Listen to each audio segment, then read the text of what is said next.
Hi friends, welcome to Harish academy. ఈరోజు వార్తల్లో నిలిచిన జాతీయ, అంతర్జాతీయ, రాష్ట్రీయ అంశాల గురించి, వార్తల్లో నిలిచిన వ్యక్తులు, అవార్డులు, పుస్తకాలు మరియు క్రీడా సంబంధిత సమాచారం ఒక్కొక్క అంశాన్ని వివరంగా తెలుసుకునే ముందు కొన్ని హెడ్లైన్స్ చూద్దాం. ఈరోజు ఇండియన్ లెపర్డ్స్ విషయంలో ఒక నివేదిక వార్తలో నిలిచింది. మోస్ట్ ఇంపార్టెంట్, ఎన్విరాన్మెంట్లో ఖచ్చితంగా బిట్ అడుగుతాడు. సో దానికి సంబంధించిన అంశాన్ని నేర్చుకుందాము. And environmental impact assessment draft guidelines నిన్న క్లాస్లో కొన్ని చూసాము. ఈరోజు టోటల్గా దాని గురించి ఇండెప్త్గా నేర్చుకుందాము. అండ్ మోస్ట్ ఇంపార్టెంట్, అణ్వాయుధాలకు సంబంధించి 75 years ఆఫ్ మెమరీ. సింపుల్ చెప్పాలంటే హిరోషిమా, నాగసాకి పైన జరిగిన అణుబాంబు ప్రయోగానికి 75 సంవత్సరాలు పూర్తయిన సందర్భంగా జపాన్ ప్రధాని షింజో అబే గారు ప్రపంచాన్ని వేడుకున్నారు ఒక విషయంలో. అదేంటో చూద్దాము. మరియు దాంతోపాటు భారతదేశంలో వ్యవసాయ రైతులకి ఆదుకునే విధంగా, ప్రోత్సాహకాలు ఇచ్చే విధంగా రకరకాల కార్యక్రమాలతో భారత ప్రభుత్వం ముందుకు వస్తుంది. నిన్న ఒక కార్యక్రమం నేర్చుకుందాం, మొన్న ఒక కార్యక్రమం నేర్చుకుందాం. ఈ రోజున యాంత్రీకరణ విషయంలో నిలిచిన ఒక యాప్ గురించి నేర్చుకుందాం. సో వీటితో పాటు రాష్ట్రీయ అంశాలు మోస్ట్ ఇంపార్టెంట్. ఇటీవల ఆంధ్రప్రదేశ్లో జరిగిన కోవిడ్ కేర్ సెంటర్లో జరిగిన ప్రమాదము, దాని విషయానికి సంబంధించి ఒక కమిటీని నియమించింది ప్రభుత్వము. అదేంటో చూద్దాము. మరియు వాటితో పాటు ఒక్కొక్క అంశాన్ని మనం ఇక నేరుగా ఇన్ డీటెయిల్గా వెళ్దాం. ఫస్ట్, సో లెపర్డ్స్, చిరుత అంటాం మనం, చిరుత పులులు. అండ్ పులిలు వేరు, చిరుతలు వేరు. సో ఇప్పుడు చెప్పబోయే నేను నివేదిక చిరుతలకు సంబంధించింది. ప్రపంచమంతా చిరుతలు 9 రకాలు ఉంటాయి. స్పీసీస్, డిఫరెంట్ స్పీసీస్ ఉంటాయి ప్రపంచంలో. ఎక్కడ కనబడ్డా చిరుత ఒకటే కాదు. సో రకరకాల చిరుతలు ఉంటాయి. అలాంటి చిరుతలో ఈరోజు ఇండియన్ లెపార్డ్కి సంబంధించి ఒక అంశం వార్తలు నిలిచింది. ఇండియన్ లెపార్డ్ యొక్క సైంటిఫిక్ నేమ్ ఏంటంటే ప్యాంథరా పార్డస్ ఫుస్కా. సో ఇండియన్ లెపర్డ్ భారతదేశంలో చిరుతపులికి సంబంధించి ఇటీవల వాటిపైన జరుగుతున్న దాడులు, కమర్షియల్ యూజెస్ కోసము ఒక నివేదికను ఇచ్చిన సంస్థ ట్రాఫిక్ అనే ఒక సంస్థ, ట్రాఫిక్ ఇండియా అనే ఒక సంస్థ ఇటీవల చిరుతపులులకు సంబంధించి ఒక నివేదిక ఇచ్చింది. అండ్ గుర్తుంచుకోండి, వన్యప్రాణులకి సంబంధించిన డేటా కానీ ఏదైనా నివేదికలు వస్తే వాటి గురించి ఖచ్చితంగా చూడండి, బిట్స్ వస్తాయి. డెఫినెట్లీ మీరు ప్రీవియస్ పేపర్స్ కూడా చూడండి. ముఖ్యంగా సివిల్స్ లాంటి ఎగ్జామ్లో వీటి నుండి ఖచ్చితంగా వస్తాయి. ఇటీవల ట్రాఫిక్ ఇండియా ఇచ్చిన నివేదిక పేరేంటంటే spotted in illegal wildlife trade. So spotted in illegal wildlife trade or traffic అనే పేరుతో ఒక నివేదికనిచ్చింది. దేనికి సంబంధించి? భారతదేశంలో చిరుతల పైన జరుగుతున్న దాడులకు సంబంధించి 2015-2019 మధ్యలో భారతదేశంలో ఎన్ని చిరుతలు చనిపోయాయంటే దాదాపు 747 చిరుతపులులు చనిపోయాయి. చిరుతపులులు, ఆ 747 చిరుతపులుల్లో 546 చిరుతపులులు కేవలం ఇల్లీగల్ ట్రేడ్ ద్వారా చనిపోయాయి. ఇల్లీగల్ ట్రేడ్ అంటే ఒక ప్రాంతం నుండి ఒక ప్రాంతానికి కమర్షియల్ యూజెస్ కోసము, ఆర్థికపరమైన ప్రయోజనాల కోసము చాలామంది కూడా వీటిని వేటాడతారు, పోచింగ్ చేస్తారు, అవసరమైతే వాటిని చంపేసి వాటి నుండి వచ్చే కమర్షియల్ యాక్టివిటీస్ని ఎక్స్పోర్ట్ చేసుకుంటారు. సింపుల్ చూడండి, ఇక్కడ మీకు చిరుతలకు సంబంధించి, పులులకు సంబంధించిన తోలు పెట్టాను. వాటి చర్మం ఏదైతే ఉంటుందో ఆ చర్మానికి భారీ డిమాండ్ ఉంటుంది. కొన్ని జంతువులని వాటి నుండి వచ్చే ప్రయోజనాల కోసమే చంపేస్తారు, మూగజీవులని. మీరు చూడండి, ఏనుగు దంతాలు చాలా ఫేమస్. ఏనుగు దంతాలను వాటిని చంపేసి ఆ దంతాలని తీసి ఎక్స్పోర్ట్ చేస్తారు. అండ్ ఇటీవల మీరు చూడండి, 1 month బ్యాక్ ఒక వీడియోలో చెప్పాను నేను ప్యాంగోలిన్స్ గురించి. ప్యాంగోలిన్ అనే ఒక జీవి గురించి చెప్పాను, దానికి సంబంధించి టోటల్ చెప్పాను నేను. ఆ ప్యాంగోలిన్ పైన ఉండే పొలుసులు ఏవైతే ఉంటాయో ఆ పొలుసుల నుండి వచ్చే కమర్షియల్ యాక్టివిటీస్ కోసం వాటిని చంపేస్తున్నారు అన్నాను. అండ్ చూడండి, ఈరోజు పులులు, చిరుతలు ఎందుకు చంపేస్తారంటే వాటి నుండి వచ్చే చర్మం ఉంటుంది కదా, ఆ చర్మం కోసము, వాటి దంతాల కోసం. అండ్ మోస్ట్ ఇంపార్టెంట్, వాటి క్లాస్ ఉంటాయి కదా, క్లాస్ అంటే ఏంటంటే పులి గోరు అంటారు. సో పులి గోల కోసము అదొకటి మోస్ట్ ఇంపార్టెంట్. అండ్ జింక కోసం, జింక కొమ్ముల కోసం. అలా మూగజీవుల నుండి వచ్చే ప్రయోజనాల కోసం వాటిని పోచింగ్ అంటే వేటాడుతారు. మరియు ఒక ప్రాంతం నుండి ఉండే జంతువులని వేరే అక్రమంగా వాటిని ఎక్స్పోర్ట్ చేస్తారు. అలా ఎక్స్పోర్ట్ అక్రమంగా చేయడం కానివ్వండి, లేదా వాటిని వేటాడి వాటి నుండి వచ్చే ప్రయోజనాల కోసం చంపడం ద్వారా ఈ 546 చిరుత పులులు చనిపోయినాయి. కేవలం ఏ సమయంలో? 2015 నుండి 2019 మధ్యకాలంలో. సో మొత్తం ఇన్ని చిరుతలు చనిపోతే అందులో ఇన్ని చిరుతలు, సో బతకాల్సిన మూగ ప్రాణులు చంపుతున్నారు. సో మిగతా ఏ రకంతో వాటికి జబ్బు పట్టు లేకపోతే ఏదైనా వ్యాధులు వచ్చి చనిపోతాయి, ఏజ్ మీద పడి చనిపోతాయి. కానీ మెజారిటీ పార్ట్ మానవ కార్యకలాపాల వల్లే చనిపోతున్నాయి. సో ఇలాంటి ఒక నివేదికని ఇటీవల ట్రాఫిక్ ఇండియా అనే ఒక సంస్థ ఇచ్చింది. అండ్ భారతదేశంలో 2014 సెన్సస్ లెపర్డ్ సెన్సస్ ప్రకారము, లెపర్డ్ సెన్సస్ అంటే చిరుత పులులు భారతదేశంలో ఎన్ని ఉన్నాయని 2014లో సర్వే జరిగింది, ఒక సెన్సస్ వచ్చింది, భారత ప్రభుత్వం చేపట్టింది. అందులో ఎక్కువగా మన భారతదేశంలో ఎన్ని ఉన్నాయంటే 12,000 నుండి 14,000 చిరుతలు భారతదేశంలో ఉన్నాయి. ఎప్పుడు? అకార్డింగ్ టు 2014 సెన్సస్ చిరుతలకు సంబంధించి. కొత్త సెన్సస్ ఇంకా రాలేదు, రావాల్సి ఉంది. పులులకు సంబంధించి ఎవ్రీ 4 yearsకి మనం సెన్సస్ చేస్తాం, మనకు తెలుసు. పులుల జనాభా పెరుగుతుంది. ఇటీవల టైగర్ సెన్సస్ విషయంలో మనం గిన్నిస్ రికార్డు కూడా కొట్టినాం, కెమెరాలతో ఏ రకంగా క్యాప్చర్ చేస్తామని. అలాంటిది చిరుతలకు సంబంధించి కూడా భారత ప్రభుత్వం సెన్సస్ చేస్తుంది. సో కొత్త సెన్సస్ రాలే అంటే 6 years నుండి వీటి జనాభా పెరుగుతుందా తగ్గుతుందో చూడాలి. అండ్ చిరుతలపైన దాడి విషయంలో 546 చిరుతలు చచ్చిపోతున్నాయని చెప్పాను కదా లాస్ట్ 2015 నుండి 2019 వరకు. అందులో ఎక్కువగా చిరుతల పైన మానవ కార్యకలాపాలు ఎక్కడ జరుగుతున్నాయి, ఎక్కువ మానవ కార్యకలాపాల ద్వారా చిరుతలు ఎక్కడ చనిపోతున్నాయి, చిరుతల పైన దాడి ఎక్కడ జరుగుతుంది అంటే మోస్ట్ ఇంపార్టెంట్ 2 స్టేట్స్. అదేంటంటే ఇక్కడ మీరు టాపిక్ని లింక్ చేసుకోండి. ఇటీవల ఉత్తరాఖండ్లో మంచు చిరుతల సంరక్షణ కేంద్రాన్ని ఏర్పాటు చేస్తున్నట్టుగా ఉత్తరాఖండ్ రాష్ట్ర ప్రభుత్వం ప్రకటించింది అని దాని గురించి మనం నేర్చుకుందాం. మంచు చిరుతని ఏ రకంగా సంరక్షిస్తారు, ఎందుకు అక్కడ ఏర్పాటు చేశారని ఎప్పుడైనా గుర్తుంచుకోండి. ఇప్పుడు నేను చెప్పే పాయింట్కి లింక్ చేసుకోండి. మంచు చిరుతల సంరక్షణ కేంద్రం ఎప్పుడైనా కూడా ఒక సంరక్షణ కేంద్రం ఏర్పాటు చేస్తుంది అంటే అక్కడే ఎక్కువగా దాడులు జరుగుతున్నాయి. సింపుల్గా చూడండి, ఈ రోజున మంచు చిరుతల సంరక్షణ కేంద్రాన్ని ఏర్పాటు చేస్తూ ఇటీవల ఉత్తరాఖండ్ రాష్ట్రము వార్తలు నిలిచింది. సో భారతదేశంలో చిరుత పులుల పైన ఎక్కువగా దాడులు జరగడం, చిరుత పులులు ఎక్కువగా దాడిలో చనిపోవడం మానవ కార్యకలాపాల వల్ల ఎక్కడ అంటే ఫస్ట్ ప్లేస్లో ఉత్తరాఖండ్ ఉంది. అండ్ దాంతోపాటు మహారాష్ట్ర స్టేట్ ఉంది. మహారాష్ట్ర, ఉత్తరాఖండ్లో భారతదేశంలో చిరుత పులులు ఎక్కువగా చంపబడుతున్నాయి. చనిపోవడం కాదు, చంపితే చచ్చిపోతున్నాయి. సో మానవుడు చంపితే. సో ఈ రకంగా ఒక ఇన్ఫర్మేషన్ అనేది ఉంది. అండ్ దీనికి సంబంధించి ఇచ్చిన రిపోర్ట్ మొత్తం ఇచ్చిన సంస్థ ఏది? ట్రాఫిక్ ఇండియా అనే ఒక సంస్థ చెప్పాను కదా, ట్రాఫిక్ ఇండియా. ఆ ట్రాఫిక్ ఇండియా 1976లో భారతదేశంలో ఏర్పడింది. సో చిరుతల పైన మరి వన్యప్రాణుల పైన అక్రమంగా జంతువులని కానీ మొక్కలని కానీ ఒక ప్రాంతంలో ఒక ప్రాంతం తీసుకపోతే వాటిపైన సంబంధించి నివేదికలు ఇస్తుంది. భారతదేశంలో వన్యప్రాణులకు సంబంధించి లేదా వృక్ష జాతులకు సంబంధించి ఇచ్చే రిపోర్టు ట్రాఫిక్ ఇండియా సంస్థ. సో ఇది ఏ సంస్థల ప్రోత్సాహకంతో భారతదేశంలో ఏర్పడింది అంటే ఒకటి IUCN, 2 WWF. సో IUCN గురించి మనం తరచూ నేర్చుకుంటున్నాం, international union for conservation of nature and natural resources. So ఈ IUCN వృక్షాలను కానీ జంతువులను కానీ కేటగరైజ్ చేస్తూ ప్రతిసారి కూడా రెడ్ డేటా బుక్ అనేది రిలీజ్ చేస్తుంది, అంతరించిపోతున్న జీవజాతులను వర్గీకరణ చేస్తుంది. సో IUCN బుక్లో, రెడ్ డేటా బుక్లో ఈ చిరుతలు ఏ కేటగిరీలో ఉన్నాయంటారు? వల్నరబుల్లో ఉన్నాయి. వల్నరబుల్, ఎండేంజర్డ్, ఎక్స్టింగ్విష్డ్ అంటే ఏంటని మనం క్రితం నేర్చుకుంటూ వస్తున్నాము, దాని గురించి కొత్త అవసరం లేదు. సో IUCN రెడ్ డేటా బుక్లో వల్నరబుల్ కేటగిరీలో ఇండియన్ లెపర్డ్ ఉంది.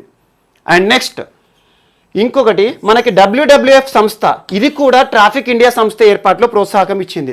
వరల్డ్ వైల్డ్ లైఫ్ ఫండ్ అనే సంస్థ కూడా ట్రాఫిక్ ఇండియా సంస్థ ఏర్పాటులో కీలక పాత్ర పోషించాయి ఈ 2 సంస్థలు. అండ్ మోస్ట్ ఇంపార్టెంట్, భారతదేశంలో వన్యప్రాణి సంరక్షణ చట్టం అనేది ఒకటి ఉంటుంది, మనం రెగ్యులర్గా చూస్తున్నాము. 1972 వైల్డ్ లైఫ్ ప్రొటెక్షన్ యాక్ట్. ఈ 1972 వైల్డ్ లైఫ్ ప్రొటెక్షన్ యాక్ట్ ఆధారంగా ఈ యాక్ట్లో ఈ చిరుత ఏ కేటగిరీలో ఉంది అంటారు? షెడ్యూల్ 1లో ఉంది. షెడ్యూల్ 1లో వీటి గురించి మనం తరచూ నేర్చుకుంటున్నాము. షెడ్యూల్ 1 కేటగిరీలో ఈ ఇండియన్ లెపర్డ్ పెట్టారు. అండ్ మోస్ట్ ఇంపార్టెంట్ సైట్స్ నివేదిక ఆధారంగా. So convention on international trade of endangered species of flora and fauna, CITES యొక్క యాక్రోనిమ్. ఇందులో అపెండిక్స్ 1లో ఉంది. అపెండిక్స్ 1 కేటగిరీలో ఇండియన్ లెపర్డ్ ఉంది, ప్యాంథరా పార్డస్ ఫుస్కా. సో ఈ రకంగా చిరుతలకి సంబంధించిన ఒక నివేదిక అనేది ఇటీవల రావడం జరిగింది, ట్రాఫిక్ ఇండియా సంస్థ ఇచ్చింది. సో ఎన్విరాన్మెంట్ సంబంధించి, పర్యావరణ వన్యప్రాణులకు సంబంధించి వార్తలు నిలుస్తున్న వాటి గురించి, క్రితం మనం ప్యాంగోలిన్స్ గురించి, రకరకాల పక్షుల గురించి, మొక్కల గురించి నేర్చుకుంటున్నాము. ఈ రోజున ఈ ఇండియన్ లెపర్డ్కి సంబంధించి మోస్ట్ ఇంపార్టెంట్ టాపిక్ అనేది ఖచ్చితంగా వస్తుంది బిట్స్ ఎగ్జామ్లో. సో ఏ రకంగా దాడులు జరుగుతున్నాయి, ఎక్కడ జరుగుతున్నాయి, ఇక్కడ దాడులు ఎక్కడ జరుగుతున్నాయి అక్కడే సంరక్షణ కేంద్రం ఉందని లింక్ చేసుకోండి. ఉత్తరాఖండ్ ఇంతకుముందు చిరుతపుల సంరక్షణ కేంద్రం నేర్చుకున్నాం, అక్కడే ఎక్కువ దాడులు జరుగుతున్నాయి చిరుతల విషయంలో. సో ఈ రకంగా మనకి ఇండియన్ లెపర్డ్ సంబంధించిన ఇన్ఫర్మేషన్ ఈరోజు మోస్ట్ ఇంపార్టెంట్ వార్తలు నిలిచింది. సో సెకండ్ టాపిక్ ఈరోజు environmental impact assessment. So environmental impact assessment. So పర్యావరణం పైన సింపుల్ చెప్తాను ఎగ్జాంపుల్, పర్యావరణం పైన అభివృద్ధి కార్యకలాపాలు ఎలాంటి ప్రభావాన్ని చూపుతాయి అని చెప్పేది. ఇప్పుడు చూడండి ఎగ్జాంపుల్, నేను ఒక ఇండస్ట్రీ కానీ లేదా ఒక అభివృద్ధి కార్యకలాపాలు చేయడానికి ఒక నిర్మాణాన్ని చేపడతాను. సో ఈ నిర్మాణాన్ని చేపట్టడం ద్వారా ఈ చుట్టుపక్కల ఉండే పర్యావరణం పైన ఎలాంటి ప్రభావం పడుతుంది దాన్ని అసెస్ చేయడానికి కేంద్ర ప్రభుత్వం కొన్ని గైడ్లైన్స్ ఇస్తుంది. సో ఈ రకంగా అభివృద్ధి కార్యకలాపాల్లో భాగంగా మనం వృద్ధిని ఆకర్షించి కొన్ని నిర్మాణాలు చేపడతాం, ఇండస్ట్రీస్, పెద్ద పెద్ద పరిశ్రమలు. సో అలాంటి పరిశ్రమలు ఏర్పాటు చేసినప్పుడు ఆ పరిశ్రమల ప్రభావము పక్కన ఉన్న పర్యావరణం పైన ఎంతలా ప్రభావం పడుతుంది అని అంచనా వేయడం. సో అలాంటి ఎన్విరాన్మెంటల్ ఇంపాక్ట్ అసెస్మెంట్కి సంబంధించి భారతదేశంలో మోస్ట్ ఇంపార్టెంట్ పర్యావరణ పరిరక్షణ చట్టం ఒకటి ఉంటుంది, 1986 పర్యావరణ పరిరక్షణ చట్టం. ఆ చట్టం ఆధారంగా మొట్టమొదటిసారి భారతదేశంలో 1994లో 1994లో మొట్టమొదటిసారి ఎన్విరాన్మెంటల్ ఇంపాక్ట్ అసెస్మెంట్ గైడ్లైన్స్ని కేంద్ర ప్రభుత్వం విడుదల చేసింది. ఒక నిర్మాణాన్ని చేపట్టే ముందే దానివల్ల పర్యావరణంపై ఎలాంటి ప్రభావం పడుతుంది అని అంచనా వేయడం. సో దానికి సంబంధించి ఏమంటారంటే పర్యావరణ ప్రభావ అంచనా తెలుగులో చెప్పాలంటే. సో 1994లో మొట్టమొదటిసారి ఎన్విరాన్మెంటల్ ఇంపాక్ట్ అసెస్మెంట్ గైడ్లైన్స్ వచ్చినాయి. ఆ తర్వాత మారుతున్న కాలానుగుణంగా మనం కూడా మారాలి, తప్పదు. రాజ్యాంగం వచ్చినప్పుడు ఒకే రకంగా లేదు, మారుతున్న కాలానుగుణ అమెండ్మెంట్స్ వస్తున్నాయి. సింపుల్ చూడండి, ఇటీవల కాలంలో మనం నూతన విద్యా విధానాన్ని నేర్చుకున్నాం. నూతన విద్యా విధానము ఎప్పుడో తీసుకొచ్చింది, మనం ఇప్పుడు అమల్లో చేసుకోవచ్చు. కాకపోతే మారుతున్న కాలానుగుణంగా టెక్నాలజీ పెరుగుతుంది, అవన్నీ కూడా తీసుకురావాలి. అందుకే కొత్త విద్యా విధానం మనం తీసుకొచ్చుకున్నాం. సో ఇప్పుడు పర్యావరణం ప్రకారంగా కూడా మారుతున్న కాలానుగుణంగా పర్యావరణం పైన ఎక్కువగా ప్రభావం పడుతోంది. అందుకే చూడండి ఈరోజు మొత్తం కూడా క్లైమేట్ చేంజ్ అనేది జరుగుతోంది. సో అలాంటి అంశాలను దృష్టిలో ఉంచుకొని ఈరోజు కూడా కొత్తది ఎన్విరాన్మెంటల్ ఇంపాక్ట్ అసెస్మెంట్ గైడ్లైన్స్ రావాలి. సో అలా 1994లో మొట్టమొదటిసారి ఎన్విరాన్మెంటల్ ఇంపాక్ట్ అసెస్మెంట్ గైడ్లైన్స్ వచ్చినాయి. ఆ తర్వాత 2006లో వచ్చాయి, ప్రభుత్వం రిలీజ్ చేసింది 2006లో. సో ఇప్పుడు దాదాపు 14 ఏళ్ళైంది. So environmental impact assessment guidelines తీసుకురావాలని కేంద్ర ప్రభుత్వం యోచించి కొత్త గైడ్లైన్స్ తీసుకొస్తామని చెప్పేసి 2020 environmental impact assessment draft guidelines అని రిలీజ్ చేసింది. డ్రాఫ్ట్ గైడ్లైన్స్ ఏంటంటే ముసాయిదా అంటే ఏంటంటే ఇక వాటిని అమల్లోకి తీసుకొస్తాము అని చెప్పేసి కొంతకాలం పాటు డ్రాఫ్ట్ ప్రజలందరి ముందు పెడుతుంది. సో దానిలో ఇచ్చిన అంశాలు ఏంటనేది మనం చూద్దాం. సో ఫస్ట్ పాయింట్ ఏం చెప్పింది అంటే, ఇప్పటి వరకు భారతదేశంలో ఉన్న పరిశ్రమలు లేదా నిర్మాణాలు ఏవైతే ఉంటాయో వాటి ప్రభావము ఎన్విరాన్మెంటల్ ఇంపాక్ట్ అసెస్మెంట్ ఏదైతే ఉంటుందో దాని గైడ్లైన్స్ ఆధారంగా ఏర్పడకపోయినా ఇప్పటి వరకు చట్ట వ్యతిరేకంగా కార్యకలాపాలు జరుపుతున్న సంస్థలు ఏమైనా ఉంటే ఈ కొత్త చట్టంలో ఏం చెప్తున్నారు అంటే, కొత్త అసెస్మెంట్ గైడ్లైన్స్లో ఏం చెప్తున్నారు అంటే, ఇప్పటివరకు అలాంటి ఏమైనా సంస్థలు ఉంటే ఏమన్నా ప్రభావం పడుతుందా ఎన్విరాన్మెంట్ పైన, అలాంటి ఏం చేయకుండా నిర్మాణాలు ఆల్రెడీ ఎస్టాబ్లిష్డ్ సంస్థలకి చట్ట వ్యతిరేకంగా నడపబడుతున్న సంస్థలు ఈ కొత్త గైడ్లైన్స్ ఆధారంగా అనుమతులు పొందవచ్చు. సో ఆల్రెడీ ఎస్టాబ్లిష్డ్ వాటికి కూడా ఇక్కడ గైడ్లైన్స్ అనేవి అమలు చేస్తాము. సో మీరు అనుమతి తీసుకోండి. ఆల్రెడీ చట్ట వ్యతిరేకంగా ఏవైతే ఉంటాయో ప్రభుత్వానికి వ్యతిరేకంగా ఎన్విరాన్మెంట్ ఇంపాక్ట్ అసెస్మెంట్ గైడ్లైన్స్ వ్యతిరేకంగా నడుస్తున్న సంస్థలు ఇప్పుడు కొత్త అంశాల్లోకి తీసుకొస్తాము అని చెప్పడం జరిగింది. అండ్ మోస్ట్ ఇంపార్టెంట్, అంతకుముందు ఏదైనా కార్యకలాపాలు ఒక నిర్మాణము 20,000 చదరపు మీటర్లు 20,000 స్క్వేర్ మీటర్స్ దాటి ఆ విస్తీర్ణం కంటే మించి ఏదైనా నిర్మాణం చేపట్టాలంటే ఖచ్చితంగా ఎన్విరాన్మెంటల్ ఇంపాక్ట్ అసెస్మెంట్ గైడ్లైన్స్ని ఫాలో కావాల్సిందే, ఎందుకంటే పెద్ద పరిశ్రమ అన్నట్టు. సో అలాంటి పరిశ్రమ ఇప్పుడు అంతకుముందు ఎంత ఉండే 20,000 స్క్వేర్ మీటర్స్ కంటే పెద్ద పరిశ్రమ నిర్మించాలంటే ఖచ్చితంగా కేంద్ర ప్రభుత్వం ఇచ్చే గైడ్లైన్స్ని ఫాలో కావాలి.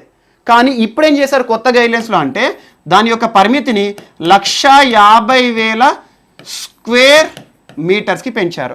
అంటే 150,000 స్క్వేర్ మీటర్స్ కంటే తక్కువగా ఏదైనా నిర్మాణం ఉంటే దానికి ఎలాంటి నిబంధనలు అమలు కావు.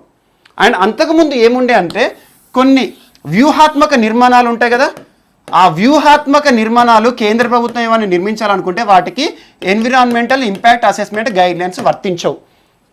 అండ్ లాస్ట్, ఒక నిర్మాణాన్ని చేపట్టే ముందు చుట్టుపక్కల ఉండే గ్రామాలు కానీ ఆ పక్కన ఉండే ప్రజలు కానీ ఉంటారు కదా, వారికి సంబంధించి ఏమైనా ప్రభావం పడుతుందా లేదా అని చెప్పేసి ఆ గ్రామ పరిధిలో కానివ్వండి చుట్టుపక్కల వారి నుండి కొన్ని కన్సెన్సెస్ వారి నుండి లేక వారి యొక్క ఏమంటారు వారి యొక్క అభిప్రాయాలు తీసుకోవడానికి కొంత సమయం ఉండేది. 30 days ఉండే పాత గైడ్లైన్స్ ప్రకారం.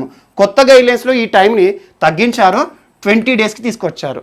ఒక నిర్మాణాన్ని లేదా ఒక పరిశ్రమ నిర్మించే ముందు ఆ పక్కన ఉండే గ్రామ ప్రజలు ఎవరైతే ఉంటారో లేదా ఆ ప్రాంతంలో నివసించే ప్రజలు ఎవరు ఉంటారో వారి నుండి అభిప్రాయ సేకరణ కోసం అంతకుముందు 30 రోజులు ఉండే, ఇప్పుడు దాన్ని 20 daysకి తగ్గించారు.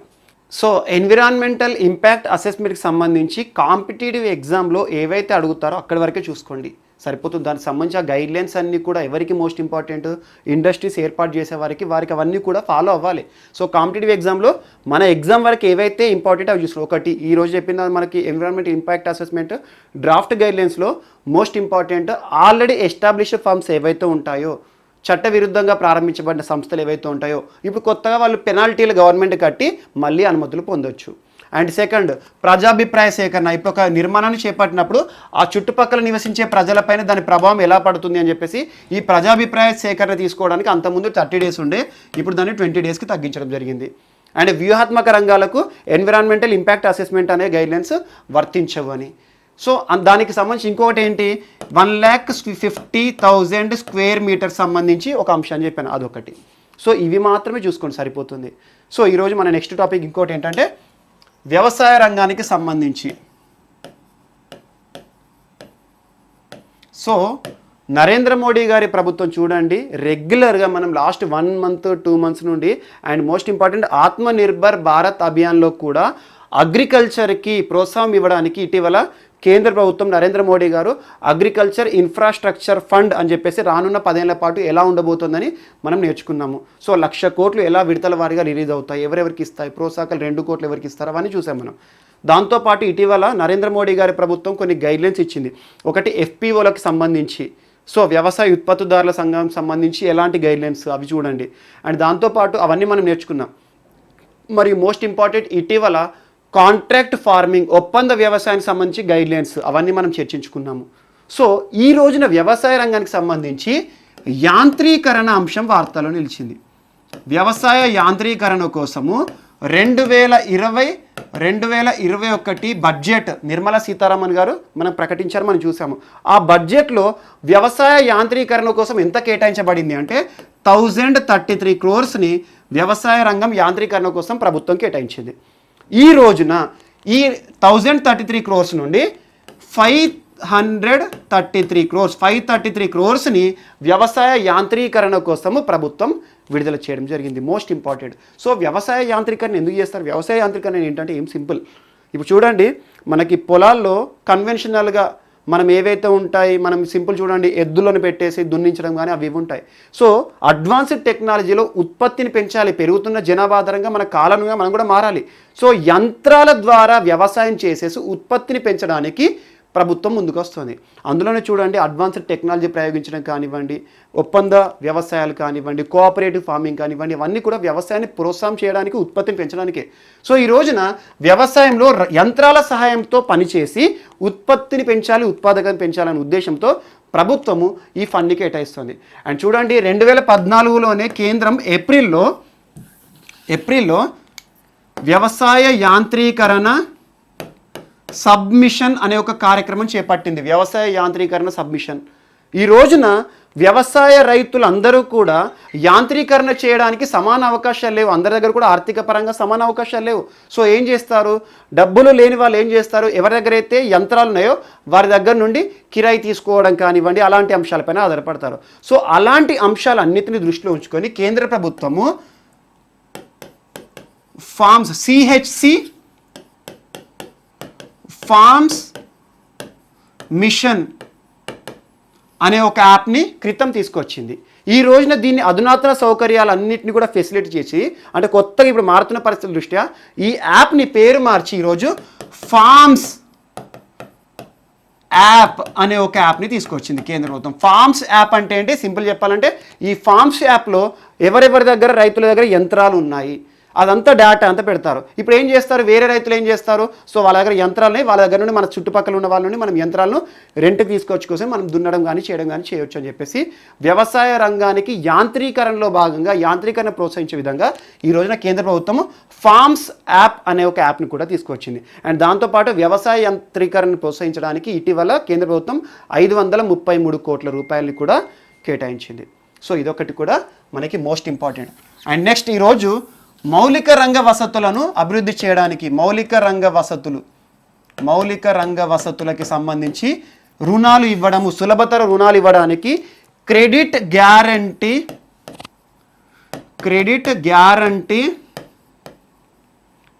ఎన్హాన్స్మెంట్ కార్పొరేషన్ అనే పేరిట మౌలిక రంగాలకి సులభతర రుణాలు ఇచ్చే ఉద్దేశంతో కేంద్ర ఆర్థిక శాఖ మంత్రి నిర్మలా సీతారామన్ గారు ఒక కార్పొరేషన్ని ఏర్పాటు చేస్తున్నట్టుగా చెప్పడం జరిగింది. దీనికి సంబంధించి కూడా 111 కోట్ల రూపాయలను ప్రభుత్వం కేటాయించింది. సో ఈ క్రెడిట్ గ్యారంటీ ఎన్హాన్స్మెంట్ కార్పొరేషన్ అనేది ఒక బ్యాంక్ కాదు, ఇది ఒక NBFC, non banking financial company. So బ్యాంకులు చేసే సౌకర్యాలు రుణాలు ఇస్తుంది, కానీ ఇది ఒక బ్యాంకు కాదు. సో అలా ఒక ఎన్బిఎఫ్సి అనే సంస్థను కూడా ఇటీవల కేంద్ర ప్రభుత్వం ప్రకటించింది.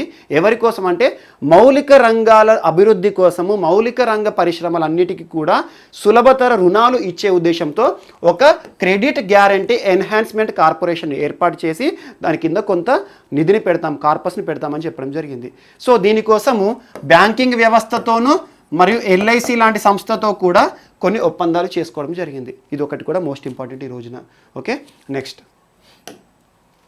సో చరిత్రకి సంబంధించి అభ్యర్థులు ఒక విషయాన్ని గుర్తుంచుకోండి, కరెంట్ అఫైర్స్ నేను రెగ్యులర్గా చెప్తున్నాను, కరెంట్ అఫైర్స్ అనేది ఎప్పుడు కూడా ఒక సబ్జెక్ట్ కాదు. Current affairs is not at all a single subject, it is update of every subject అన్నాను. సో ఈరోజు చూడండి, చాలామంది అనుకుంటారు చరిత్ర ఎంత పాతగా ఉంటే అంత మంచిది అనుకుంటారు. చరిత్రలో రాసిన పుస్తకాలను ఇంకా కూడా నమ్మండి, కాన్సెప్ట్ అదే ఉంటుంది. కానీ చరిత్రలో రాసిన పుస్తకాలను చదువుతూ ఆ చరిత్రని కూడా అప్డేట్ చేసుకోవాలి మనం. ఎందుకు అంటే ఈ రోజున చూడండి, చరిత్రకు సంబంధించి, హిస్టరీకి సంబంధించి, Indian history, Telangana history, AP హిస్టరీకి సంబంధించి కూడా కొత్త బిట్లను అడుగుతున్నాడు.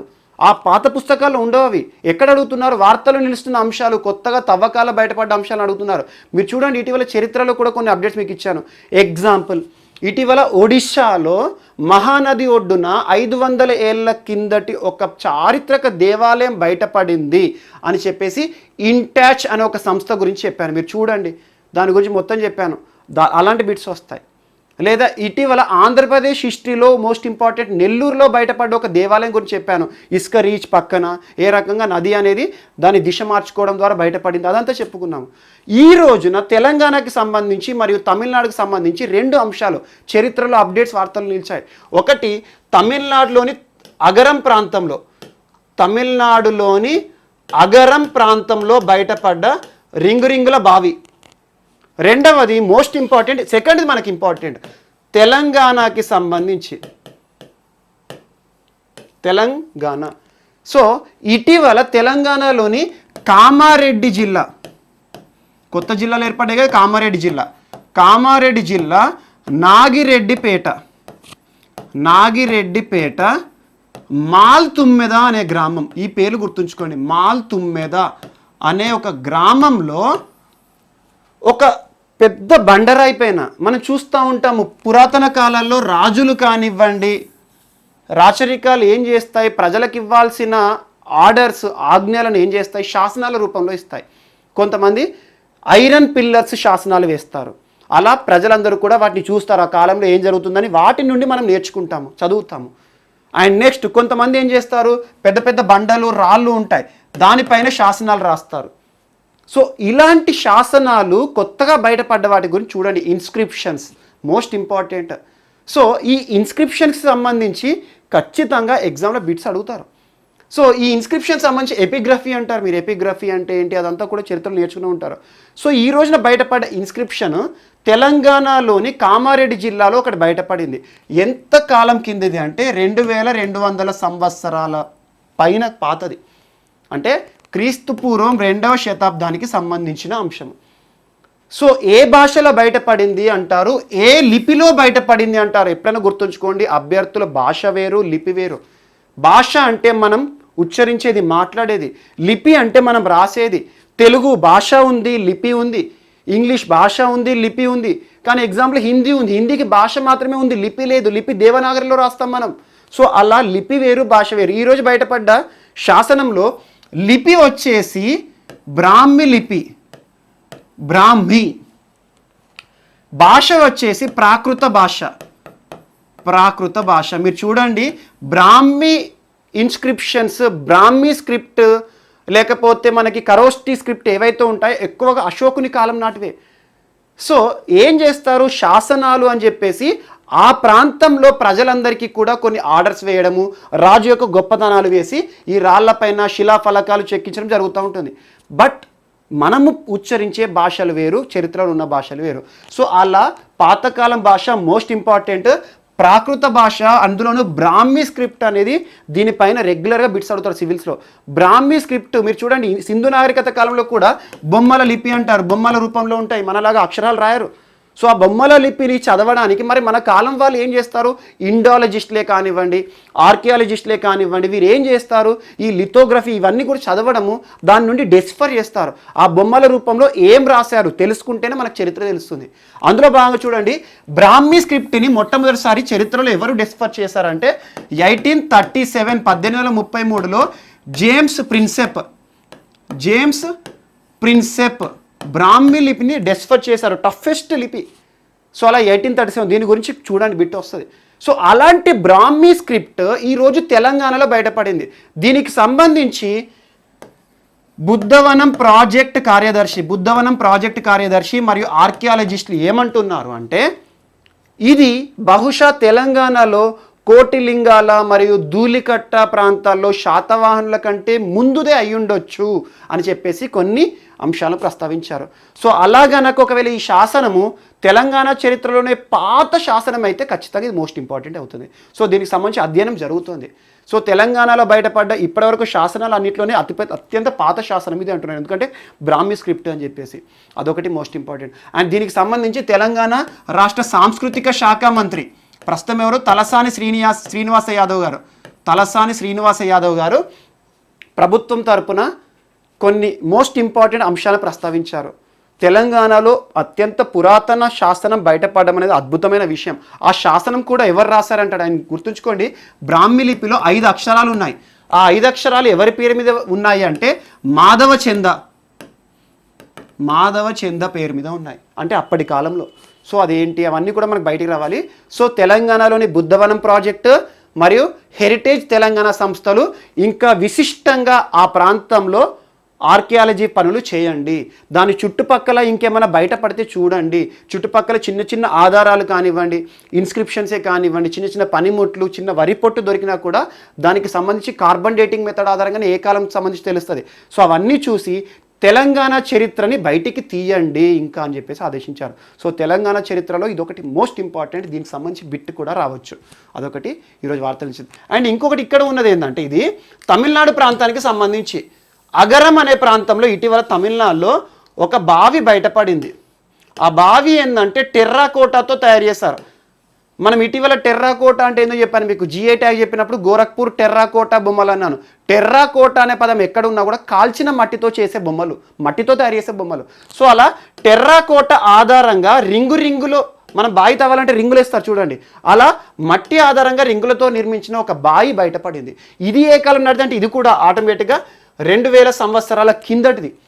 సో దీనికి సంబంధించి కూడా ఆర్కియాలజికల్ సర్వే ఆఫ్ ఇండియా వారు పరిశోధనలు చేస్తున్నారు. సో ఈ నిర్మాణము, ఈ బావి యొక్క నిర్మాణము రెడ్ అండ్ బ్లాక్ వేర్ మెటల్లో ఉంది, అంటే బయట రెడ్ కలర్లో ఉంది, లోపల కాల్చినట్టుగా బ్లాక్ కలర్లో ఉంది అని చెప్పేసి 2 రంగుల్లో బయటపడేది. సో దీనికి సంబంధించి కూడా పరిశోధన జరుగుతున్నాయి. సో 2 చరిత్రకు సంబంధించిన ఇన్ఫర్మేషన్స్. సో వితిన్ 1.5 మంత్లో మనం 4 చరిత్రకు సంబంధించిన అప్డేట్స్ మోస్ట్ ఇంపార్టెంట్, వీటితో పాటు అక్కడక్కడ మనం నేర్చుకున్నాం, కానీ ఇవి 4 మాత్రం మోస్ట్ ఇంపార్టెంట్. సో చూడండి, ఖచ్చితంగా బిట్ వచ్చే అవకాశాలు ఉన్నాయి. And next, so India bans import of 101 defence items. రక్షణ శాఖ మంత్రి రాజ్నాథ్ సింగ్ గారు. సో అంతకుముందు హోంశాఖ మంత్రిగా చేశారు. మనం చూసాము రాజ్నాథ్ సింగ్ గారు ఇటీవల ఒక కీలకమైన ప్రకటన చేశారు. భారతదేశానికి ఇకపైన రానున్న 2024-25 సంవత్సరం లోపల ఇక భారతదేశానికి రక్షణ రంగానికి అవసరమైన అణ్వాయుధాలు కానివ్వండి, అణ్వాయుధాలు అనకూడదు, రక్షణ రంగానికి కావాల్సిన అణ్వస్త్రాలు ఏవైనా కూడా, లేకపోతే ఆయుధాలు ఏవైనా కూడా, లేదా గన్స్, యుద్ధ ట్యాంకులు, విమానాలు, జెట్ ఫ్లైట్స్ ఏవి ఉన్నా కూడా, రక్షణ రంగంలో పనిచేసే వేటినైనా కూడా ఇక మనం విదేశాల నుండి ఇంపోర్ట్ చేసుకోకూడదు. మన భారతదేశంలోనే సొంతగా తయారు చేసుకోవాలి. అందుకోసం 2024 వరకల్లా భారతదేశంలో 4 లక్షల కోట్ల రూపాయలతో మేక్ ఇన్ ఇండియాలో భాగంగా, మేక్ ఇన్ ఇండియా అంటే మనకు తెలుసు భారత ప్రభుత్వం నరేంద్ర మోడీ గారి ప్రభుత్వం వచ్చినాక మేక్ ఇన్ ఇండియాకి చాలా ప్రోత్సాహకాలు వస్తున్నాయి. సో మేక్ ఇన్ ఇండియాలో భాగంగా అందులోనూ స్వయం సమృద్ధ భారత్ అనే అంశంతో భారతదేశంలోనే రక్షణ రంగానికి సంబంధించిన అన్ని కూడా తయారీ జరగాలి. ఇకపైన 101 డిఫెన్స్ ఎక్విప్మెంట్స్ని ఇక మనం వేరే దేశాల నుండి, అమెరికా నుండి, రష్యా నుండి, ఒక్కొక్క దేశం నుండి ఇంపోర్ట్స్ అవసరం లేదు ఇక. సో మనమే తయారు చేసుకుందాం. మన దేశ అవసరమైతే మనం తయారు చేసుకొని వేరే దేశాలకు ఎగుమతి చేద్దాం. ఎగ్జాంపుల్ ఇటీవల చూడండి, మనం రఫేల్ విమానాన్ని ఇంపోర్ట్ చేసుకున్నాం ఫ్రాన్స్ నుండి. అలా మనం ఒక్కటి తయారు చేసి వేరే దేశాలను మనపైన ఆధారపడేలా చేద్దాము అని చెప్పేసి కీలకమైన అంశాలు ప్రస్తావించారు. అలా రానున్న 2024 వరకల్లా ఎలాంటి డిఫెన్స్ ఎక్విప్మెంట్స్ని మనం ఇక ఇంపోర్ట్ చేసుకోకూడదు, దిగుమతి చేసుకోకూడదు. సో వాటి స్థానంలో మేక్ ఇన్ ఇండియాలో భాగంగా రక్షణ రంగానికి సంబంధించిన అన్ని అనుమతులు కూడా మేము ఇస్తాము మన భారతదేశ సంస్థలు, స్వదేశీ సంస్థలకు అని చెప్పారు. ఇటీవల కూడా చూడండి, మనకు మెగా ఇన్ఫ్రాస్ట్రక్చర్ ఇంజనీరింగ్ కంపెనీకి రంగారెడ్డి జిల్లాలో ఏర్పాటు చేయడానికి దాదాపు 500 కోట్ల అనుమతులు రక్షణ రంగం ఇచ్చింది. దాని గురించి కూడా నేర్చుకున్నాం. సో అలా భారతదేశానికి సంబంధించిన కంపెనీలకు అనుమతులు ఇచ్చి 4 లక్షల కోట్ల అనుమతులు ఇచ్చి మన దగ్గర అవసరాలు మనమే తీర్చుకుందాము, అవసరమైతే ఎగుమతి చేద్దామని చెప్పేసి ప్రస్తావించారు. ఇదొకటి కూడా మోస్ట్ ఇంపార్టెంట్. అండ్ జపాన్ ప్రధాని షింజో అబే, చాలామంది తెలిసే ఉంటారు, ఎగ్జామ్స్లో కూడా అడిగారు జీకే పార్ట్ నుండి. ఇటీవల 75 సంవత్సరాలు పూర్తయింది. దేనికి? 1945 ఆగస్టు 6, ఆగస్టు 9 2 బాంబులు పడ్డాయి, అణుబాంబులు జపాన్లో, హిరోషిమా అండ్ నాగసాకి. వీటి గురించి మనకు తెలుసు, ఫస్ట్ చిన్నతనంలో నేర్చుకున్నాం. సో అలా 75 సంవత్సరాలు కంప్లీట్ అయ్యాక, అండ్ ఇంకోటి కూడా చూడండి, ఇటీవల రష్యా విషయంలో 75 years victory day celebrations. So అలా 2వ ప్రపంచ యుద్ధానికి సంబంధించి ఇటీవల ఈ అమెరికా జపాన్లోని 2 ప్రాంతాలపైన అణుబాంబులు వేయడం అనేది ఇప్పటికి కూడా చరిత్ర కోలుకోవట్లేదు. సో అలాంటి ఒక డేని స్మరిస్తూ ఆగస్టు 9న షింజో అబే గారు ప్రపంచాన్ని వేడుకున్నారు. ఏమన్నారంటే, ఒకవైపు ప్రపంచమంతా అభివృద్ధి పయనం చేస్తోంది, కానీ ఇప్పటికీ కూడా అమెరికా, రష్యా లాంటి దేశాలు ఇంకా అణ్వాయుధాలపైన మితిగా ఆధారపడుతోంది అని చెప్పేసి ఇటీవల కూడా చూసాం మనం. సిప్రీ నివేదిక, స్టాక్హోమ్కి సంబంధించి సిప్రీ నివేదికలో దాదాపు ఈ 2 దేశాలకే ఎక్కువ ఉన్నాయి అణ్వాయుధాలు. భారతదేశంలో ఎంతనే మహా అయితే 150 ఉన్నాయని చెప్పేసి నేర్చుకున్నాం. సో అలా ఇటీవల షింజో అబే గారు ఏమన్నారు, ఒకవైపు కొన్ని దేశాలు అణ్వాయుధాలు తగ్గించాలి అనుకుంటున్నారు, అండ్ జపాన్ కూడా కీలక ప్రకటన చేసింది, ఇక రానున్న కాలంలో అణ్వాయుధాలు మేము వాడము అని చెప్పారు. సో అణ్వాయుధాలు కానివ్వండి, అణు విద్యుత్ కేంద్రాలు కానీ అన్నీ మానేస్తామని చెప్పారు. ప్రపంచాన్ని కూడా అడిగారు, అణ్వాయుధాల విషయంలో, అణు విద్యుత్ విషయంలో మానేసేయండి, పర్యావరణానికి చాలా డేంజర్ ఇది అని చెప్పారు. అండ్ దీనికి సంబంధించి అణ్వాయుధ నిషేధ ఒప్పందాలు 2017లో జరిగినా దాన్ని ఎవరూ పాటించట్లేదు. And most important, nuclear proliferation treaty 50 సంవత్సరాలు గడిచినా కూడా ఎవరు కూడా అణ్వాయుధాలను పక్కన పెట్టే పరిస్థితిలో లేరు. ప్రతి దేశం అణ్వాయుధాల వెంట తిరుగుతున్నది. కొంచెం మా దేశాన్ని చూడండి, మా దేశం పైన ఇప్పుడు అణువిస్ఫోటనం, అణుబాంబులు వేయడం వల్ల ఎంత దారుణంగా మేము ఇబ్బంది పడుతున్నాం చూడండి అని ప్రపంచాన్ని వేడుకోవడం జరిగింది. 75 ఇయర్స్ అలా చూడండి. మనకి ఆగస్టు 9న నాగసాకి పైన బాంబు పడ్డ తర్వాత, హిరోషిమా అండ్ నాగసాకి 2 వేరువేరు ప్రాంతాలు, ఒకటి 6, ఒకటి 9. సో పడ్డ తర్వాత ఆగస్టు 15న జపాన్ ఇక 2వ ప్రపంచ యుద్ధం నుండి బయటికి వచ్చింది. సో ఇదొకటి మోస్ట్ ఇంపార్టెంట్. ఆ తర్వాతే మీరు చూడండి ఐక్యరాజ్య సమితి అవి ఇవి అవన్నీ కూడా వచ్చింది, ఎందుకంటే ప్రపంచంలో శాంతి ఏర్పాటు చేయడానికి ఏదైనా ఒక చైన్ ఆధారంగా వచ్చింది, ఏ పర్యవసానం ఆధారంగా ఏ సంస్థ వచ్చింది అవన్నీ చూడండి. ఫస్ట్ ఏ పేరుతో వచ్చింది, తర్వాత ఏ పేరుతో మారింది, ఇవన్నీ కూడా చూడండి. సో అలా జపాన్ ప్రధాని షింజో అబే గారు ఈరోజు వార్తలు నిలిచి అణ్వాయుధాల విషయంలో ప్రపంచాన్ని వేడుకోవడం జరిగింది. ఆ సిప్రీ నివేదిక ఇక్కడ యాడ్ చేసుకోండి, మీకు సిప్రీ నివేదిక చెప్పాను ప్రపంచంలో టాప్ అణ్వాయుధాలు ఎక్కడెక్కడ ఉన్నాయని. సో అలా రష్యా, అమెరికా అని. నెక్స్ట్, సో మన next topic food related issues అన్నీ ఒక దగ్గర ఉన్నాయి. అంటే ఆహారం పైన కానివ్వండి, ఫుడ్ రిలేటెడ్ ఒక ఇంపార్టెంట్ డే కానివ్వండి.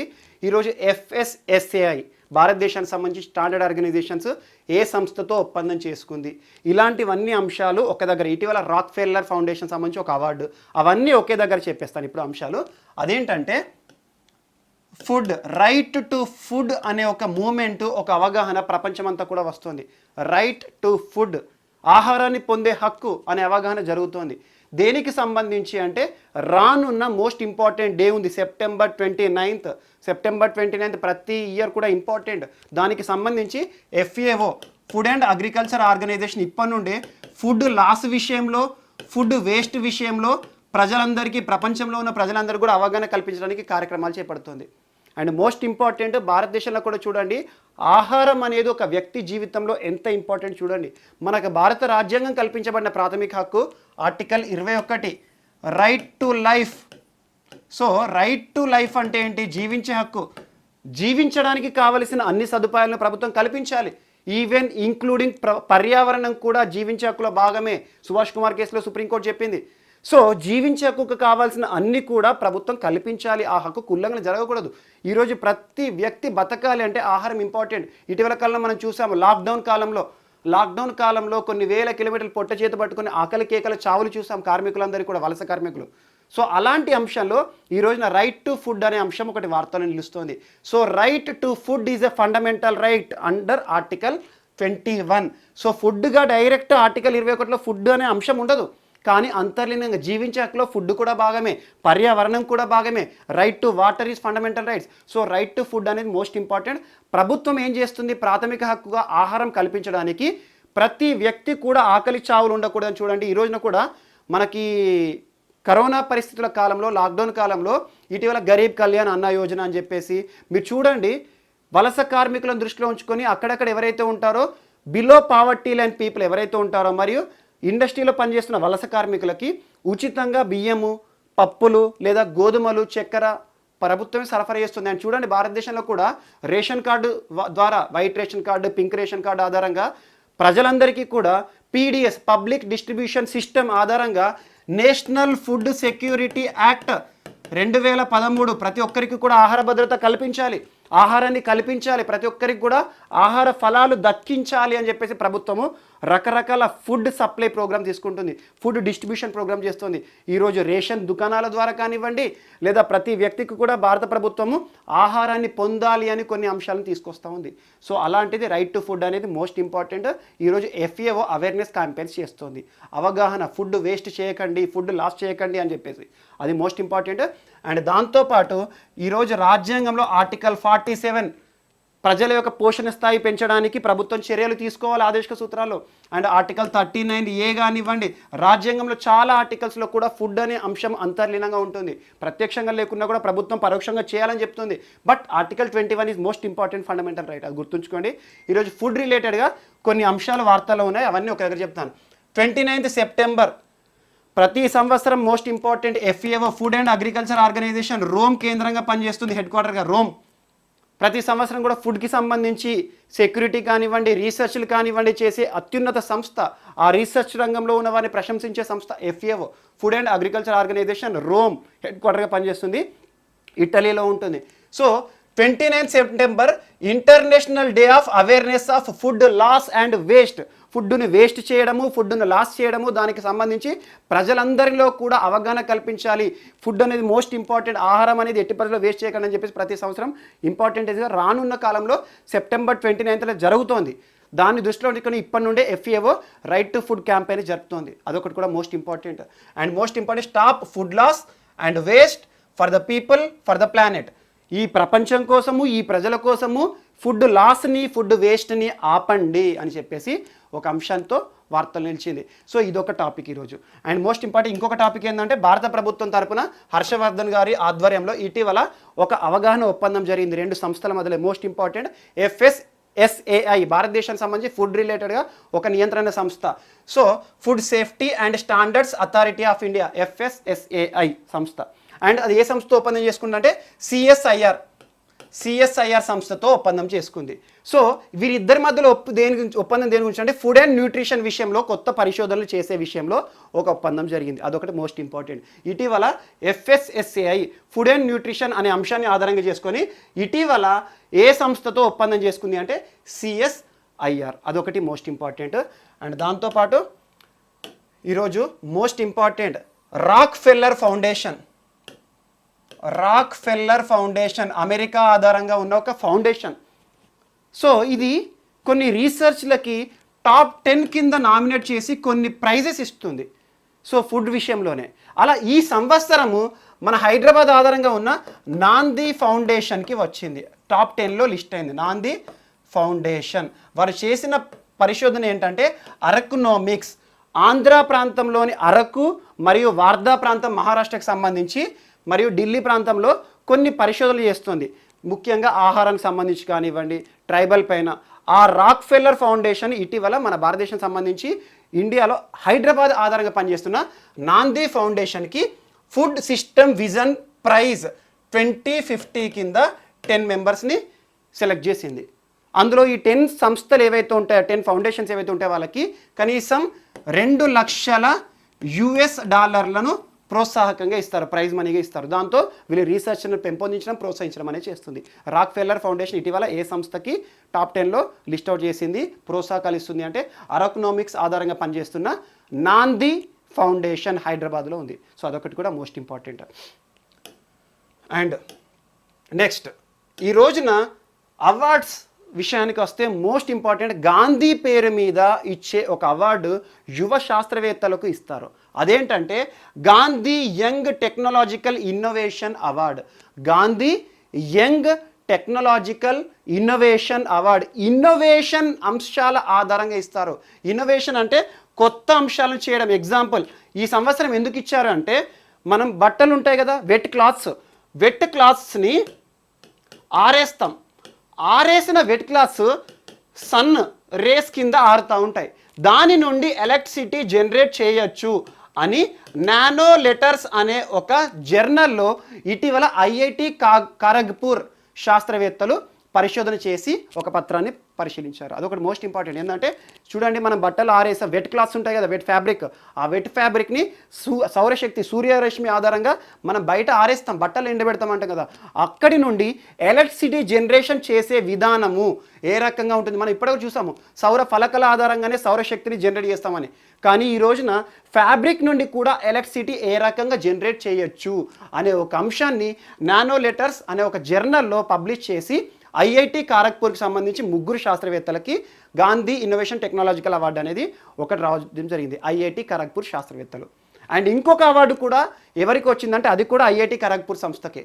అందులో ఒక అంశం ఏంటంటే థర్మల్ ఎనర్జీ రెడ్యూస్ చేయడానికి, థర్మల్ ఎనర్జీని రెడ్యూస్ చేసే అంశము మరియు క్లీన్ ఎనర్జీ విషయంలో స్వచ్ఛమైన ఇంధన వనరులపై పరిశోధన చేసినందుకు గాంధీ టెక్నాలజికల్ ఇన్నోవేషన్ అవార్డు ఈ సంవత్సరము 4 శాస్త్రవేత్తలకు వచ్చింది.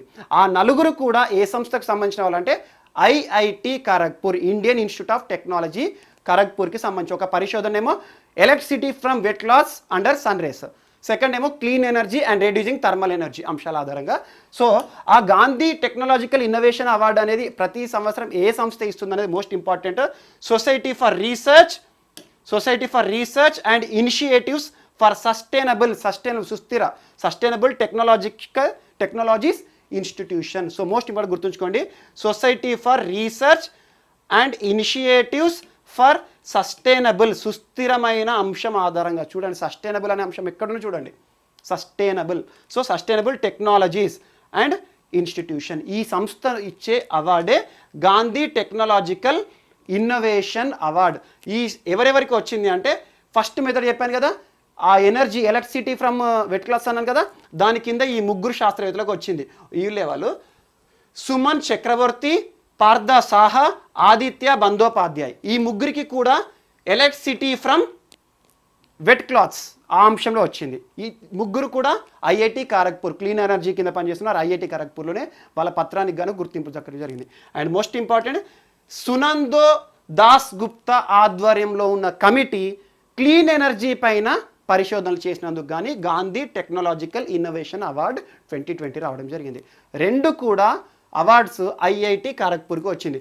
సో ఇది ఒక ఫౌండేషన్ ఏదైతే ఉంటుందో ఒక వాలంటరీ ఆర్గనైజేషన్ కింద వచ్చే ఒక అవార్డు. ఇది మోస్ట్ ఇంపార్టెంట్. గాంధీ పేరు మీద ఒక award, Gandhian young technological innovation award. ఈ సంవత్సరం ఏ పరిశోధనకు వచ్చింది, ఎవరికి వచ్చింది, ఎక్కడ పనిచేస్తారు, అంశం ఏంటి, ఆ అవార్డు ఇచ్చే సంస్థ ఏంటి, society for research and initiatives for sustainable technologies institution. Most important, గుర్తుంచుకోండి. And next Laishram Manitombi Singh. లైశ్రమ్ మణిటోంబి సింగ్ ఇతనే. ఎవరితనో 39 ఇయర్స్ ఏజ్, మణిపూర్ ప్రాంతానికి సంబంధించిన వ్యక్తి. భారతదేశంలో ఫుట్బాలర్. సో భారతదేశంలో ఫుట్బాల్ మ్యాచ్లు ఆడే వాళ్ళు ఎక్కువ మందికి తెలియరు. ఎందుకంటే మన భారతదేశంలో క్రికెట్కి తప్పించి, కొంతమంది బ్యాడ్మింటన్ తప్పించి ఎక్కువగా ఫుట్బాల్ మ్యాచ్ చూడరు. But international most favourite match అంటే ఫుట్బాల్ మ్యాచెసే. సో భారతదేశంలో ఫుట్బాల్ ఆటగాడు మణిపూర్ రాష్ట్రానికి సంబంధించిన వాడు. ఇటీవల లైశ్రమ్ మణిటోంబి సింగ్ చనిపోవడం జరిగింది. సో అతను ఫుట్బాల్ క్రీడాకారుడు. భారతదేశానికి సంబంధించి ఎల్జీ కప్ వియత్నాంలో జరిగింది, ఆ కప్పు గెలవడంలో కీలక పాత్ర వహించిన వ్యక్తి. మరియు మణిపూర్ ప్రాంతానికి సంబంధించి సంతోష్ ట్రోఫీ కానివ్వండి, రకరకాల ఫుట్బాల్ మ్యాచెస్ ఏవైతే ఉన్నాయో ఆడి మణిపూర్కి కొన్ని ప్రతిష్టాత్మకమైన పురస్కారాలు తీసుకురావడంలో కీలకమైన వ్యక్తి.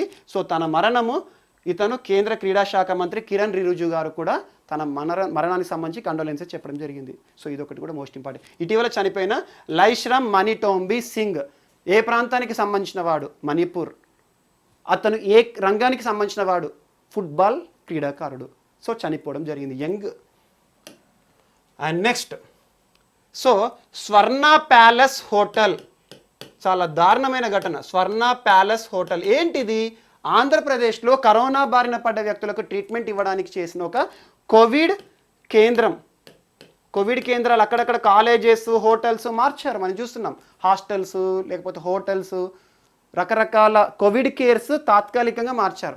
ఈ రోజున ఆంధ్రప్రదేశ్ విజయవాడ ఆధారంగా పనిచేస్తున్న స్వర్ణ ప్యాలెస్ హోటల్లో మనం చూసాము నిన్నటి క్లాస్లో ఏమన్నారు, అక్కడ మంటలు చెలరేగి ఆ కోవిడ్ కేర్లో వైద్యం పొందుతున్న దాదాపు 10కి పైగా మంది చనిపోయారని చెప్పుకున్నాం.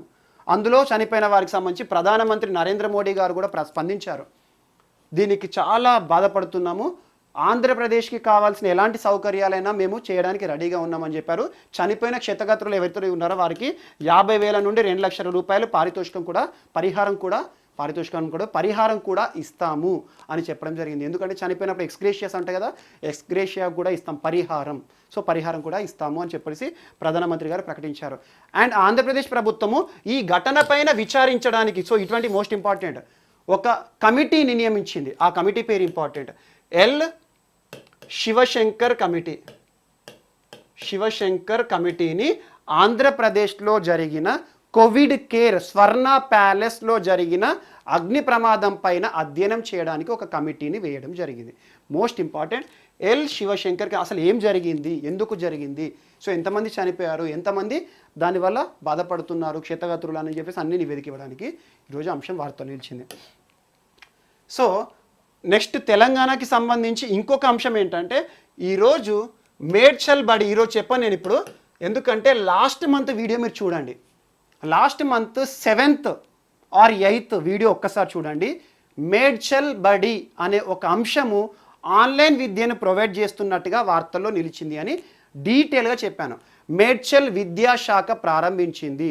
ప్రస్తుతం కరోనా పరిస్థితుల్లో ఆఫ్లైన్ ఎడ్యుకేషన్ అనేది లేని కారణంగా మేడ్చల్ బడి అనే పేరిట ఒక వెబ్సైట్ని ప్రారంభించి మేడ్చల్ జిల్లా యంత్రాంగం, విద్యాశాఖ యంత్రాంగము బడి పిల్లలందరికీ కూడా ఆన్లైన్ ఎడ్యుకేషన్ ప్రొవైడ్ చేస్తుంది. దాని యొక్క స్పెషాలిటీ ఏమన్నాను, online education but recorded classes. Recorded classes అంటే ఏంది, ఇప్పుడు నేను క్లాస్ చెప్తున్నాను మళ్ళీ మీకు రేపు టెలికాస్ట్ అవుతుంది, ఆ రకంగా రికార్డెడ్ క్లాసెస్. అండ్ సెకండ్ అంశం ఏంటి, ఒక స్టూడెంట్ ఖచ్చితంగా ఒక టైమే చూడాలి అని లేదు నిబంధన. స్టూడెంట్కి ఎప్పుడు చూడబుద్ధి అయితే అప్పుడు వీడియోస్ చూసే విధంగా రూపొందించారు. అలా మేడ్చల్ బడి అనే ఒక వెబ్సైట్ని ప్రారంభించి ఇప్పుడున్న పరిస్థితుల్లో ఆగస్టు 31 వరకు విద్యా సంస్థలు ప్రారంభం అవ్వట్లేదు, అందరికీ తెలిసిందే. సెప్టెంబర్లో కూడా ప్రారంభం అవుతాయా లేదా, కేంద్రం ఎలాంటి గైడ్లైన్స్ ఇస్తుందో చూడాలి. సో ఇలాంటి పరిస్థితుల్లో మేడ్చల్ బడి రాష్ట్రానికి ఒక మార్గం చూపించే విధంగా మారింది. దాదాపు మేడ్చల్లో 1,11,000 మంది విద్యార్థులు ఇప్పటి వరకు మేడ్చల్ బడి కింద ప్రయోజనాలు పొందుతున్నారు. ఆ వెబ్సైట్లో నుండి ఆన్లైన్ క్లాసెస్ వింటున్నారు. అదొకటి కూడా మోస్ట్ ఇంపార్టెంట్. సో మేడ్చల్ బడి last month 7th or 8th video చూడండి, మీకు చెప్పాను. సో అది ఈరోజు మళ్ళీ వార్తల నుంచి ఒక రికార్డ్ బ్రేకింగ్ చేస్తుంది. రాష్ట్రం అంతా కూడా recorded classes online education provide చేసే విధంగా. సో ఆన్లైన్ ఎడ్యుకేషన్ సంబంధించి ప్రభుత్వం కూడా పరిశీలిస్తోంది, అదొకటి. అండ్ చేనేతకి సంబంధించి ఇటీవల చేనేత అవార్డ్స్, కొండా లక్ష్మణ్ బాపూజీ అవార్డ్స్ అని చెప్పాను. అండ్ చేనేత రంగాన్ని ఆదుకోవడానికి తెలంగాణ ప్రభుత్వం ఇటీవల దాదాపు 10,000 ఫ్రేమ్ లూమ్స్ని డిస్ట్రిబ్యూట్ చేస్తుంది. ఫ్రేమ్ లూమ్స్ అంటే ఏంటి, ఇప్పుడు గుంత మగ్గాలు ఉంటాయి, మనకి గుంట తవ్వి అక్కడ మగ్గాలు ఉంటాయి, చేతులు కాళ్ళు ఆడిస్తూ చేనేత కార్మికులు కష్టపడుతూ ఉండేది. అలా ఉత్పత్తి సామర్థ్యం అనేది తక్కువగా ఉంటుంది, ఒక వ్యక్తి సామర్థ్యం పైన ఆధారపడి ఉంటుంది. So frame looms, power looms ఏంటంటే ఉత్పత్తిని పెంచుతాయి, యాంత్రీకరణ.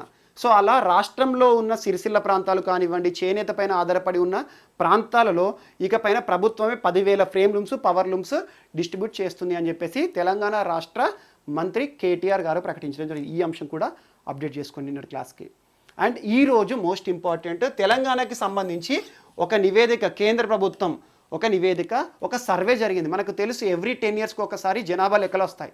జనాభాకి అంటే ముందు కూడా మనం ఇటీవల క్లాస్లో కొన్ని నివేదికలు, ఎక్కడ ఆరోగ్య వసతుల పరంగా టాప్ ప్లేస్లో ఏది ఉంది, హాస్పిటల్ సౌకర్యాలు లేక ఎవరెవరు చనిపోతున్నారు, ఏ ప్రాంతంలో మరణాల రేట్ ఎక్కువ ఉంది, అవన్నీ మనం మధ్యలో నేర్చుకున్నాం, లాస్ట్ మంత్లో నేర్చుకున్నాం.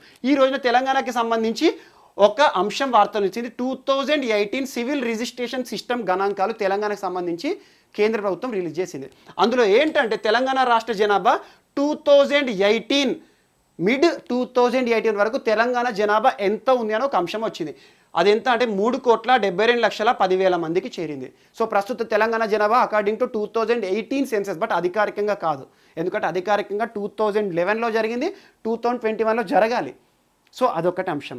సో 2021లో జరుగుతూ 2022లో ప్రభుత్వం అధికారికంగా రిలీజ్ చేస్తుంది. బట్ అప్పటి వరకు ఏంటంటే మధ్యంతరంగా కొన్ని అంశాలు వస్తూ ఉంటాయి. సో ప్రస్తుత తెలంగాణ జనాభా ఇది అని చెప్పేసి తాజాగా కేంద్ర జనాభా లెక్కల విభాగము 2018 సివిల్ రిజిస్ట్రేషన్ సిస్టమ్ గణాంకాలను చెప్పడం జరిగింది. సో ఆ రకంగా తెలంగాణకి సంబంధించి ఈ రోజున ఒక అంశం మనకి వార్తలు ఇచ్చి, ఇందులో మగపిల్లల జనాలు దాదాపు 8.29% ఎక్కువగా ఉన్నాయి.